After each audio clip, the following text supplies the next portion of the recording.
What's up, guys? Welcome back for another video. Today we're going to be taking a look at defending the tower rush as the Knights Templar. I've got a few Twitch streams and game casts from several high-rated players. We're going to start with GUA, Give You Anxiety. A lot of you are probably already familiar with him. He's a great player, one of the best players in North America, and I'll leave a link to all the Twitch channels down below. But I pulled a few of these games from AOE 4 World. If you're not familiar with where to find those, I'll pull that up real quick. So it's just AOE and the number 4 world.com. There's all kinds of really good stats and info here. You can go and look at ranked leaderboards, quick match, team ranked. But you can find games that were posted to Twitch if you go to watch, the watch tab. And then you can punch in about anything you want to see, really. Now, it's only going to pull games that were on Twitch. And sometimes they get outdated and you can't watch them anymore, but you can pick one civ. Let's see, we're looking at Knights Templar versus another civ. We'll look at Mongols for the tower rush. Pick what map if you want a specific map, and then a rating range. Now, the rating range is based on the season points, so it's not ELO. So early in the season, it might be a little harder to find exactly what you're looking for, but if we're looking at greater than 1300, which is Diamond 2 plus, here's some of the options that we see. So that's what we're going to take a look at today. Now back to the game. Now, I don't know about you all, but I'm having a lot of fun trying to just figure out the new civs and the new meta in general. With Pro Scouts being toned down quite a bit, I still haven't played a lot of games against the older civs, but it will be interesting to see how it all plays out. I definitely do see players out on the map more for food already. Keep in mind, too, that everyone is still figuring this stuff out and probably will be for a while. So it's interesting to watch these decisions, especially from high-level players, and just analyze how it plays out. All these players we're going to look at today are better than me, but I would bet even they would watch these back and find some things that they may have done differently also. But what I want to take a look at today is what I feel like could be one of the bigger weaknesses for both of the new civs, really, but especially the Knights Templar, is that early aggression or the tower rush. House of Lancaster, the Vills do have the short bows, so they're basically immune to the tower rush, and they have the keep landmark and the manners, right? Knights Templar, they don't really have any production bonuses. They age up with a production building, like the School of Cavalry. What they do age up with is the Knights Hospitaller wing that gives your civilian units a 30% bump. So your Vills, your Pilgrims, and you get access to the Hospitaller Knight, which you can create from the barracks. It's heavy infantry, and it can also heal your units. Or you can opt for the Kingdom of France, which is what GUA is going for here. That gives you access to the budget knight, so they're cheaper and faster to produce than a regular feudal knight, but they have less HP and only 2 and 2 armor.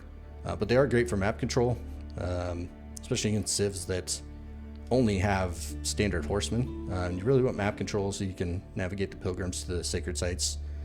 You can see GUA already spotted the barracks here, so he knows that tower rush is coming, right? And what's the goal of a tower rush? It's not to end the game. The Mongols just want to slow down their opponent, really make them overreact or overcommit so that they can counter accordingly and get the advantage. And in each of these examples, they're going to be towering the gold. Nice thing about the Templar is you don't necessarily need a lot of gold early because you do have the pilgrims. Also, their wood villagers don't need lumber camps, so it is very easy to move around and navigate and avoid arrow fire if you need to, if they tower your wood line. So we'll see how that may develop over time. But you can see in this example, GUA, he's already pulled off gold. So he aged up with the Kingdom of France, and he's actually dropping in archery range first. We see the tower going up. And it's just going to be, what's his reaction from here? How do we deal with this? So we can probably go ahead and speed this up a bit too, just to kind of see how it's going to play out. So he goes with the archery range first. So he wants to run the archers or the spearmen out. We still have the tower, which can be dealt with. There's not another gold nearby, but again, he's going to have pilgrims soon as well, so they're going to be bringing in some gold. Now, the trouble with this, he has archers. Mongols have a pretty good counter to that. They can drop the stable, and they've got Keshiks in H2, right? So GUA is going to go for a barracks, already anticipating the Keshik play. Okay. If you can, ideally burn that uvu. That hurts the Mongols a lot, right? So no stable spotted yet.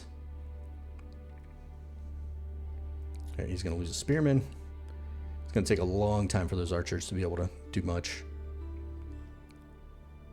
So we got the 1-on-1 with the barracks and the archers. He's gonna search around, he's looking to see if that stable is coming down somewhere. And I've got the stream muted. There's some music there, so I'm not sure if that would potentially cause any issues, but we're gonna have the streams muted as we watch this. Interesting to see. He's just got he's got a few spearmen already, so anticipating potentially a Keshik play. Okay, he does have some archers. He's gonna move the barracks back, and he is gonna lose that uvu, so that does hurt. We see he's got a double archer range, which is a good play. If you see your opponent making archer spearmen, you counter that with archers. And it's going to be a lot more cost effective than trying to build Keshiks. Right now, Mongols is under the influence of the H2 landmark, so he gets movement speed. Unless his Khan's there, he's not getting the attack speed.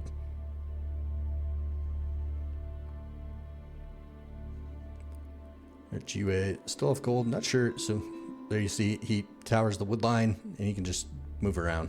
Doesn't have to worry about building a new lumber camp. GUA is going to react to that with another archer range of his own. He's got enough spearmen there now. He can probably just go and siege that tower down.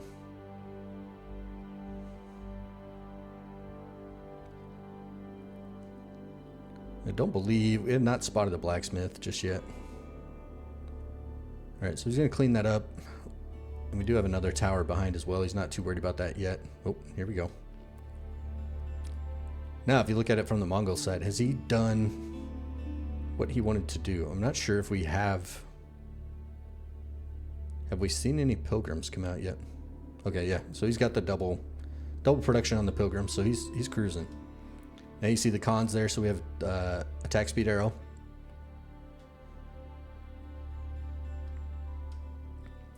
And this game is just going to kind of play out from there. But he did stop the tower rush, and then it's just a matter of, I would say it's pretty even footing at this point, and it's just a matter of playing the game from there. So we're not going to watch the rest of this. We'll move on to the next example. So pretty well done. Minimal disruption. You still got the pilgrims coming out, getting gold, and you play on from there. Here in our second example, we've got a player by the name of Trackor. He's going to take a different route. He's going to go for the Hospitaller wing.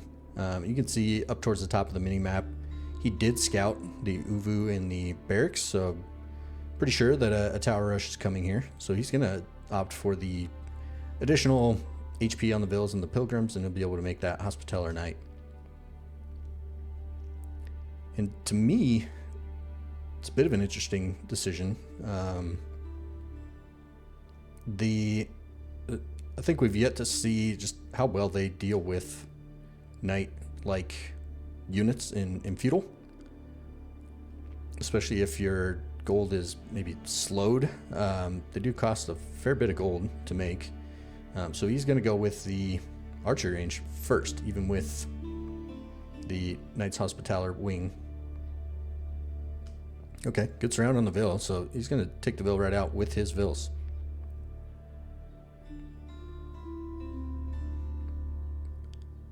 Yeah, a little bit of an oopsie there by Manos.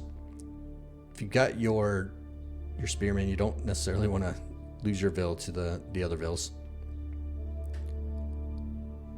So that's one way, is just to fight it. Again, with the extra HP on your Vils.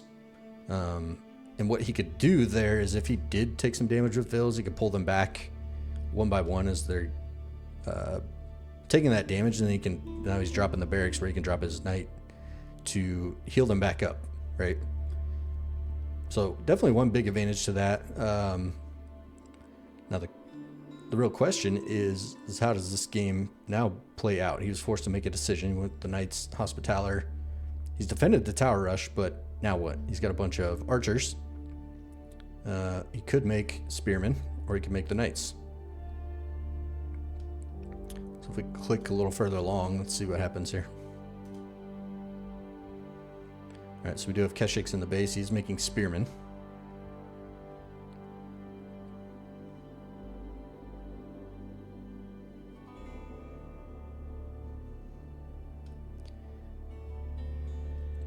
So he was around back. You can see up by the Uvu that there's another production building there. I presume that was the stable, which led to the spears. He's now got a couple of barracks.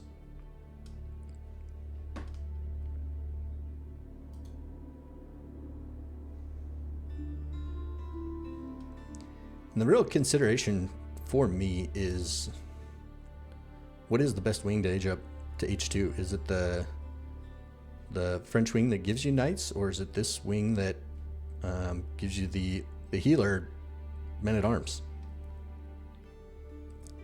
I know in my own personal gameplay the knights feel pretty good. However,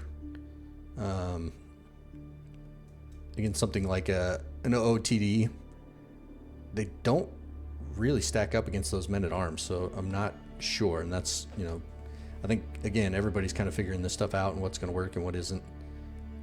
But we have a very, very immobile army at the moment against what looks like a lot of archers, some spearmen. Interestingly, he's still making spearmen, and then he's got the Keshiks. The walls are kind of closing in here, and he's just very slow to react. He's got a couple horsemen.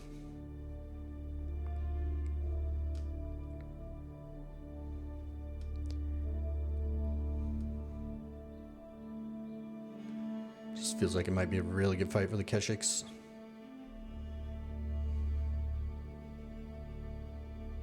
Okay, he's going to lose some. Now these Knights Hospitaller, they only have 1-in-1 armor, so archers actually do really well against them if you have enough. Which should probably be focusing down the knights rather than the archers. I think he still looks pretty good here either way. He's got enough archers just kind of mowing down everything at this point. Not sure if I think he looked like the horseman had the +1 ranged armor. So yeah, on this one I think it goes a little poorly, but again, the tower itself did nothing, right? But it forced a reaction, which in turn allowed him to counter with the Keshik and just really take control of that game. So cool to see. You know, and that's one way it played out with the Knights Hospitaller, but I think we've got another example here where we can see maybe another alternative. All right, kicking this one off from nearly about to age up here. This is Makomi, another Conqueror 3 player, very good player. I believe he's also a North American player. Not sure if he had pre-scouted this tower rush, but he sees it now, and he's also going to age up with the Knights Hospitaller wing. So again, it's going to give the Vil some extra HP, and he'll have access to the healer knights. He's going to go for it. Just try to siege down that tower. And you can see, pretty good job micro there. He pulls back the injured Vil. I think he got that tower twice. And he's going to start with the barracks for the Knights Hospitaller. And I don't believe, unless that Khan caught it as he's running by, I'm not sure if the Khan had scouted that. Nonetheless, he should be able to see a look at the flag on the town center. So I'd imagine he probably got a good look at that. So he knows what we've aged up with.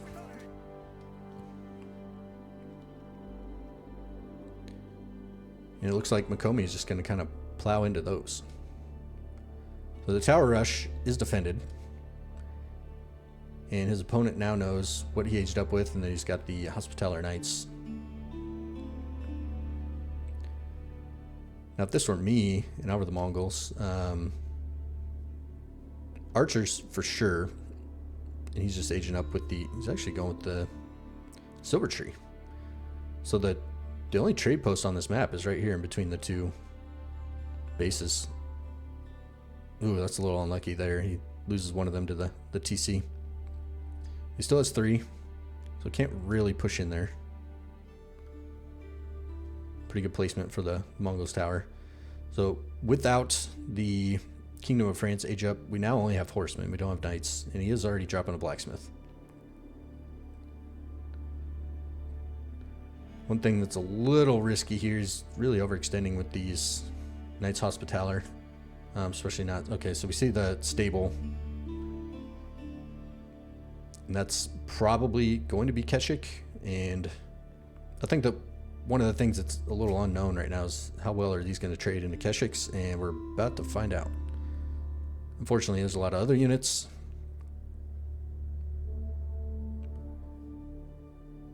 Yeah, so he's going to get caught out here and lose all of those. So pretty rough. A little bit of an overextension, but again, as I mentioned, I think we're all kind of learning, like, how well is that going to deal with that attack? I don't think he expected to see that many units either. So Tower Rush dealt with, but again, the opponent was able to react to that accordingly. And I would say from this point, probably has a pretty big advantage after taking that fight. Yeah, here we go. We got one spearman. I don't know if he had any archers yet. He's got, okay. He's got at least one, so he's got an archery range. And the Keshiks are going to trade pretty well into this. Yeah, a couple more showed up. I think after that, yeah, I'd say that might be about it. All right, we're going to switch over to caster mode and check out a game that Fitzborough actually played just last night. It's on Enlightened Horizons again, so very close spawn to your opponent. And we're Knights Templar. Speed up this early part. We'll see if... Okay, we're on the yellow player. Let's switch perspective here. There we go. Okay, so we haven't scouted anything from his side, but this player's just going to dive right in. Very YOLO with that placement, going way, way deep, trying to get the wood and the gold with it. Gonna super speed build that archery range, and we aged up with the Kingdom of France here. So we don't have the extra HP on the Vills. First production building is going to be an archery range. I think it's a good call. You can't really make knights against this. Trying to react with the Vills. I guess buy some time to kill this Vill and keep the tower down, so. Maybe worth it. Lost a Vill, but he denied the tower. The tower's probably going to be a problem. We've not researched the pilgrims yet, but the tower's gone. So this is another example of the Nightwing, but dropping an archery range. And again, a lot of this is going to be what is the reaction from the Mongols player. He edges up with the deer stones. Speed that up again a bit. So one thing he's looking for, he knows he's going to have pilgrims crossing the map, so he tries to move out. A little risky early. Good job by Fitzborough with the archers going out there and anticipating that. Then he is getting the double pilgrim upgrade, so first one is on the way. Let's take a look at production from this side. So responding to the archers, he's going to go with the Keshiks. He's double producing.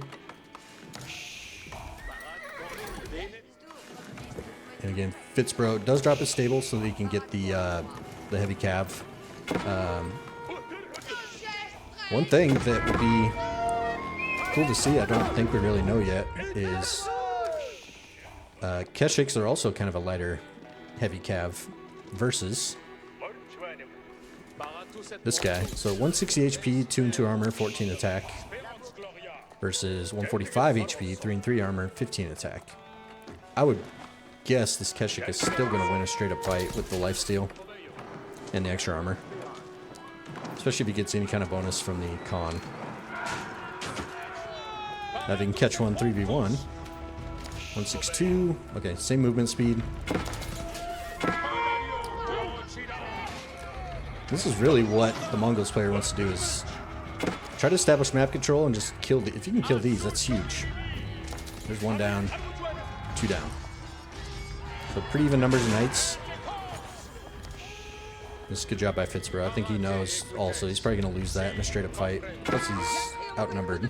So he's got to run. He's going to respond with no barracks just yet. And then we got the double archery range here. The preemptive archery range. Now, bit of a mistake from our Mongol player here. I think a little bit tunnel visioned on this fight, or maybe just trying to, if he can catch those and do a lot of damage, it's worth it. But at the same time, there's nothing stopping him from stopping these. And I don't think, he's got the Rona camp, it doesn't give him a lot of vision. Alright, so he's going to catch that one. He knows where they're coming out. Good job by Fitzbro as well, walling up, just keeping his base safe. So he's stuck in his base. The Mongols player knows that, hey, he's got pilgrims that are going to be coming out, but he decides to shift his attention to this south side.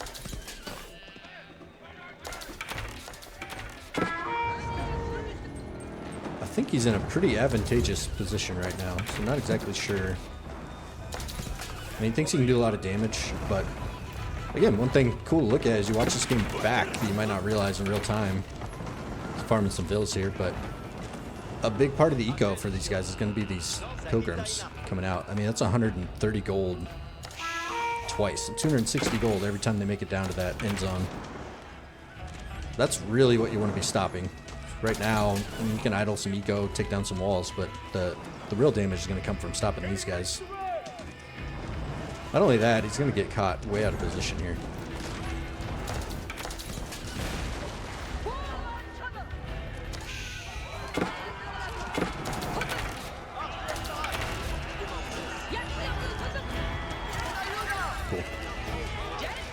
I don't think we need to watch how this one plays all the way out. This one actually goes on for a long ways. Fitzbro ends up taking this one down.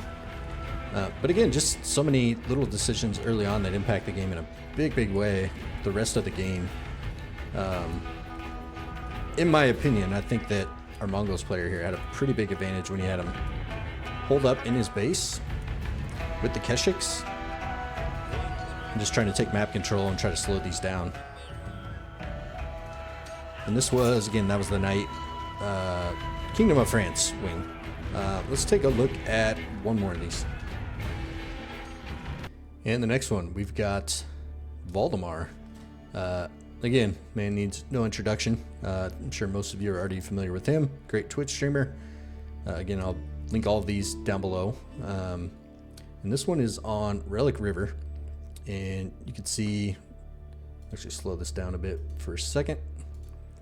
It's on Relic River, and he has already scouted the barracks on the Uvu, so he knows the tower rush is coming, and he's going to opt for the Knights Hospitaller age up as well. So, seen a couple examples of both Knights Hospitaller and the Kingdom of France. The one we haven't seen in any of these examples is the age up that gives you access to the axe thrower, the axe bro. Not only that, it grants additional, I believe, melee armor on infantry. So, curious to see. We haven't seen much of that yet. They did just get a recent buff in the hotfix, so we'll see if that changes anything. But you see, it looks like he is actually overgathering some gold initially while this tower is going up. And age 2 is in, so we've got the additional HP already. And we go for the barracks, and he is going for the Knights Hospitaller. Spearman get a little bit out of position. He's just going to dive for the tower. Let's see if he deletes it. Okay, so he does delete it. Loses a little bit of wood. But again, he can heal those, and they have additional HP. That's going to deal pretty well with this. The question is, how well does that transition later into the game with the lack of mobility? So with that, we'll go ahead and speed it up again. Alright, so our Mongol player is still age 1, but he knows what wing he's gone for, and he went with a barracks so far. You can still make Keshik here because you got a lot of mobility, right? You don't have to take any particular fight.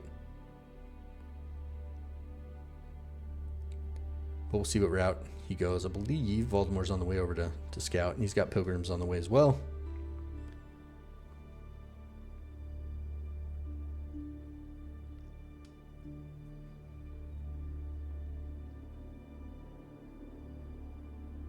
I guess I wouldn't say he overgathered gold because he was anticipating making these knights, which cost some gold. He wanted to get them out right away and not have to wait for the pilgrim. So, okay, so we do see the stable. But his first voyage to the motherland is a success. Yeah, just against straight up spearmen, those knights are going to do really, really well. They can just heal right up. They can heal while they're fighting, and basically the spearmen can't kill them. Now the Keshik, on the other hand. But he does pop a spearman in there, as well as an archer. So nice little mix of comp there by Voldemort. Yeah, you can see this guy kind of figuring out too that that's not going to work. Trying to attack these with spearmen. Really, you need archers to fight these guys. Again, they have, they only have +1 ranged armor, so you get a few archers firing on those. Now with this mini, that might not cut it either.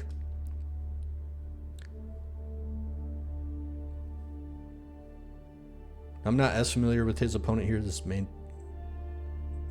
JFF. But again, like I said, everybody's clearly figuring a lot of this stuff out. You don't see guys at this level take bad fights very often, and we'll see. Maybe this one's not so bad. Yeah, so he added a couple archers in there. You can see how much of a difference that made. And the Keshik heal on their own as well, right? To get the lifesteal. Okay, interesting. Voldemort's going to go for just kind of a faster castle here. He's got the unit numbers down, so nothing too scary at the moment. We talk about the reaction, right? So he's seen his opponent has a 1/1/1. He's going with that as well, and he's aging up. So he's there. He has not gotten the second pilgrim upgrade yet, it doesn't look like. Of course, if you can, you want to get that, of course.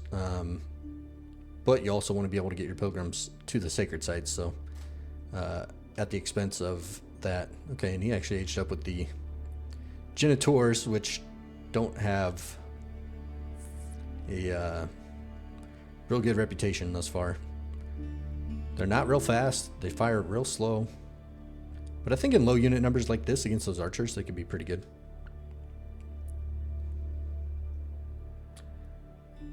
Yeah, so I think the tower rush was dealt with, and this is just kind of a play on moment where we see who's going to play it better from here, right? You can actually see Voldemort's not making any more Knights Hospitaller at this point. I do think maybe having one in there would be pretty beneficial, because you can heal that army.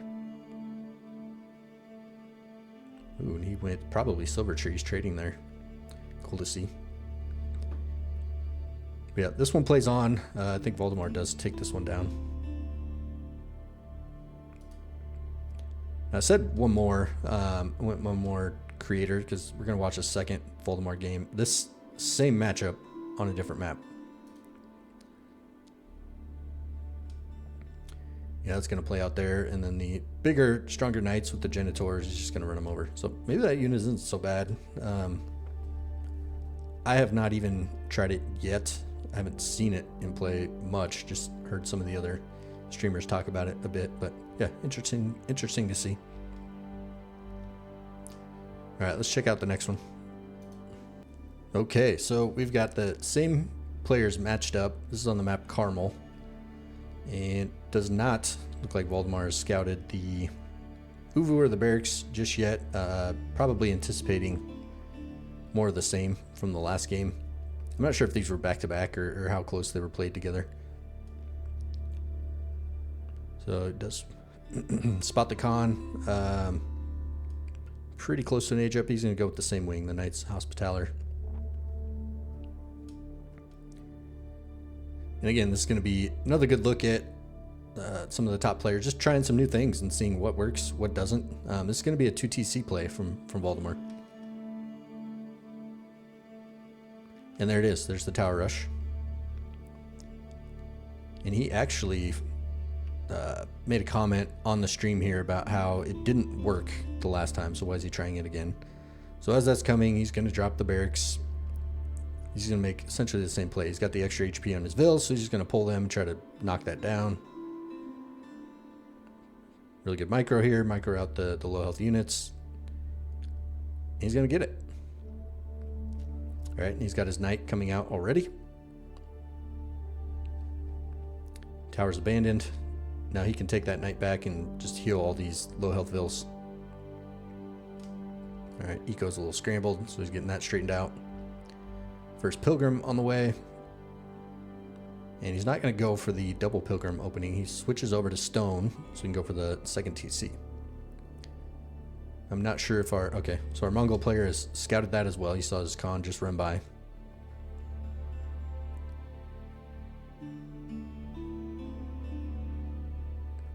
So what's his reaction going to be? I don't know if we did not see what he aged up with. If it's Silver Tree, maybe he just goes to scale trade.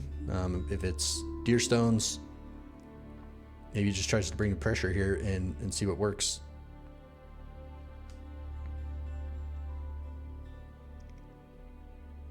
All right, a couple of knights so far for Voldemort. He's going to run over and try to scout.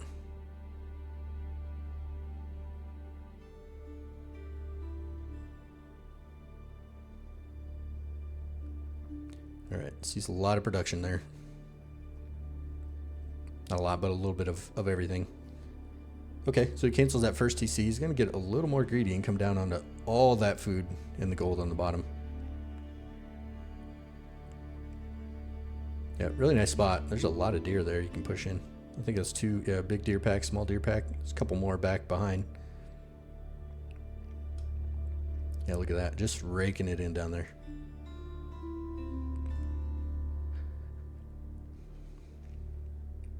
Now, I mean, he's got a fair bit on wood, but he's still only got the one barracks so far. I think we just saw some units in the center from a scout. Yep, really nice deer push. Okay, so we got a few units. Not looking great, not terribly scary. Good job pulling back and not losing a unit there.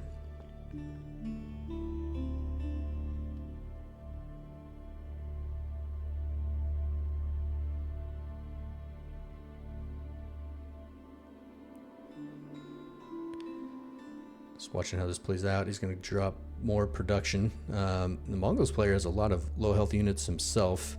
He's going to opt for a staple.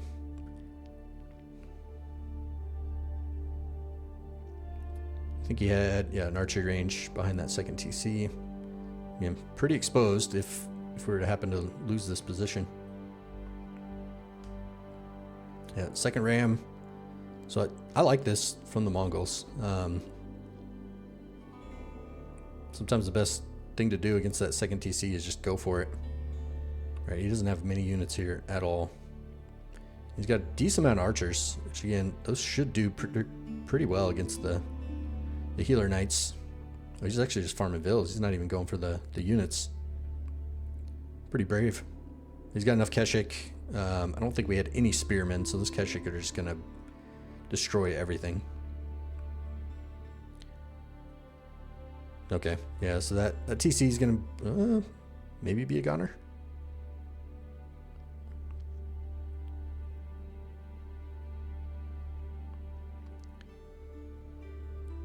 Yeah, it looks like that's definitely going to go down.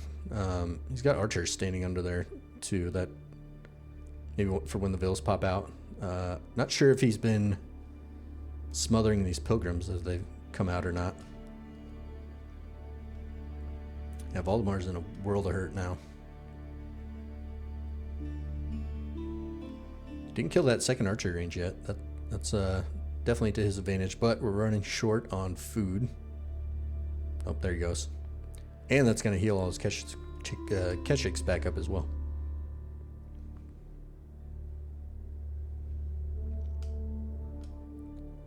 We do have spearmen now. Spearmen, archers. That was a huge loss. We lost the 750 resources plus the archery range, so about 900 resources there, plus all the units, and at least a handful of vills. So that should be a pretty big setback. It'd be pretty amazing, honestly, if you were to come back from this. Have we seen any pilgrims? Good job again, pushing in the deer. Buy himself a little more time.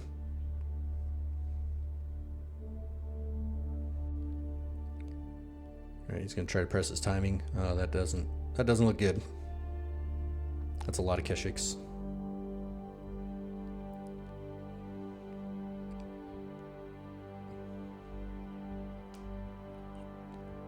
I can see these arrows fire down on the Knights Hospitaller.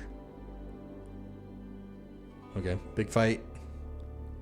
We got vills involved. Okay, yeah, that's not looking good. A lot of archers showing up. Yep, looks like GG there. So it looks like, I mean, you do have options as far as defending the tower rush from what we've seen so far, right? We did see a couple examples of both the Kingdom of France and the Knights Hospitaller wing, which I think we saw both win and both lose. And again, I think that will kind of evolve over time as we see it play out. But let me know down below, which do you prefer, or have you run into that situation yet, or what have you seen that works or doesn't work, or any particular maps where it may matter more than others? I personally, I think I still prefer the Kingdom of France wing and being able to get the H2 Knights, even against something like, disregarding a tower rush, but like the French, maybe against the civs like Ayyubids and Abbasids, where they really counter your cav pretty hard. Maybe that's something where the Knights Hospitaller makes some more sense as well. Probably just requires a little more micro that way. But again, really interesting to see just the different ideas at it. It'll be interesting to see how that develops moving forward. So if you guys still stuck around to the end, hope you got something out of that. If you did, feel free to drop a rating, leave a follow on the channel, and we will see you on the next one. Thank you.